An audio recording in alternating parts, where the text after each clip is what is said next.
Hey guys, welcome back to Andy's Dinosaur Reviews, and today we are back with another brand new Paleo Revived release. Yes, we've got ourselves another of these smaller species. This is the Morrosaurus, and this is a really cool one because until now I never had a figure of this species in my collection, so that's something that, you know, the Paleo Revived line has actually been pretty good at, and I think you will be more and more impressed as time goes on with the amount of species that they will be introducing to many of our collections if you are collecting these like I have been.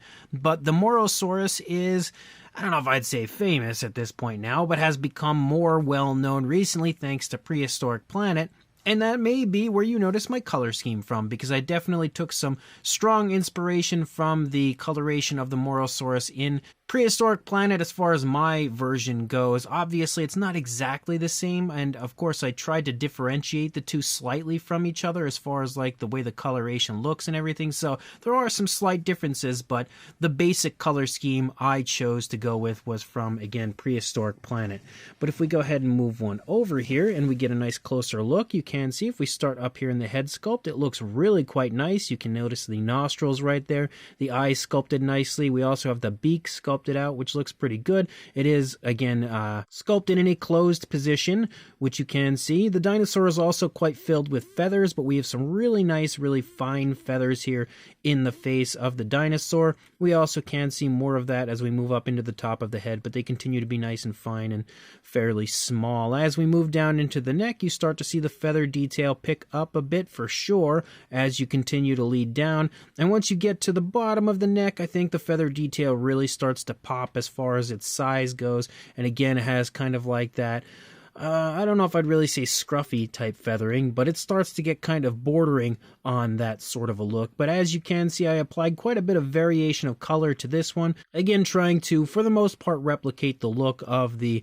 Morrosaurus from Prehistoric Planet. As you move down, we can see the arms are held into the body in a really nice natural position. We've got the fingers sculpted out quite nicely, the hands as well. Another thing I really love about these Paleo Revived figures is, again, how they never look super shrink wrapped or anything, and I love that aspect about them, and you can definitely see that same case for this figure here as we move along. Like, you can kind of make out the spinal column. It becomes more evident as you move over the hip region, but like for the most part, you don't see the bone structure like shining through the skin, or in this case feathers or anything. Like, they just don't look shrink wrap, they look healthy, which I really quite like. As you move down into the legs, you can see again more feather detail looking quite nice. We can make out the hip bone a little bit there on the top, but not overly defined. We can even take a, nice look at the legs and get a sense of the musculature, but also not overly defined. As you lead down, though, you can see that we do kind of fade away when it comes to the feathers and transition to some nice skin texture as you lead down into the feet.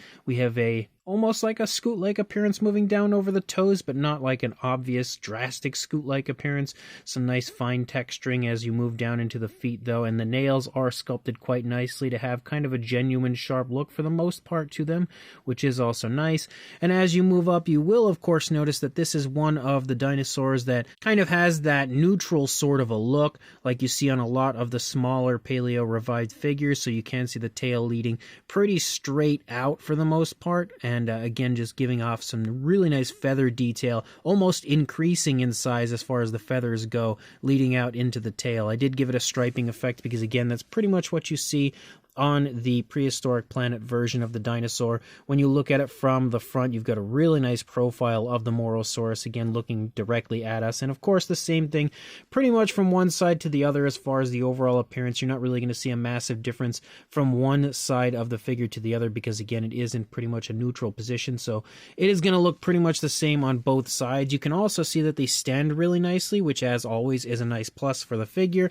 And then this one is exactly the same sculpt. There is no difference between this and the other one. I just kind of altered the coloration slightly. For the most part, the biggest difference I gave this one over the other one is the addition of these spots and stuff being a bit larger and kind of a little bit messier as far as the look goes. And I know a lot of the time you'll see some slight differences between the same type of animals in a certain species where they have just ever so slight differences in their colors and stuff. And I tried to kind of do that with this one. Again, just ever so slight differences between the first version we had taken a look at and this one, but still allowing the two of them to again look like they are absolutely from the same group of this dinosaur, again from like the same little flock, I guess you could say. As far as a size goes, when it comes to the smaller species, this one is no slouch. It's not super tiny, as some of them have been, like the Psittacosaurus recently was, but as far as a length goes, you were looking at just a little bit over 6.5 inches, or just shy of around 17 centimeters, and then for a height, right around 2.5 inches, or a hair under 6.5 centimeters. For a size comparison, there is Mr. Papo T-Rex, the Attack Pack Colovosaurus, Robert Muldoon, and the Collect Day human being next to our Paleo Revived Morrosaurus, and you can see, again, they're pretty small, but not super tiny. Kind of similar in size to the Colovosaurus over there. But for another comparison, here is a Mattel Velociraptor and Dilophosaurus, and I feel like this comparison will definitely be one of the most helpful, especially if you are a viewer of my channel, or are just generally a collector of the Jurassic World line. You should have a pretty good sense of the size here with these figures next to them. Now, unfortunately, I don't have any other figures of this species in my collection at all, but we do have a Jackapil here from the Paleo Revived line as well, next to the Morrosaurus, to kind of give you an idea of the fact that, again, when it comes to the smallest species in this line, these Morrosaurus definitely are not it. But when it comes to a similarly sized figure in this line, if you happen to have already acquired the mechanical arm Baryonyx, you will see that, again, these Morrosaurus are very similar in size to that Baryonyx. So these Paleo Revived Morrosaurus are, yet again, another super cool release from Dino Mike Mac. I've been loving every figure he releases, especially nowadays that he's kind of been getting into more obscure species, kind of mixing them, well, I mean, he's always kind of done that, but mixing them with the more familiar species. And this one is yet another very cool species of dinosaur that we really don't have any figures out for, so it's really exciting to now have one from Dino Mike Mac and Paleo Revived. It's also exciting to have one now again after its recent appearance in Prehistoric Planet, which of course is going to kind of push people to want a figure of that species. And I think overall this one looks great, very reminiscent to the Prehistoric Planet version, which is also nice.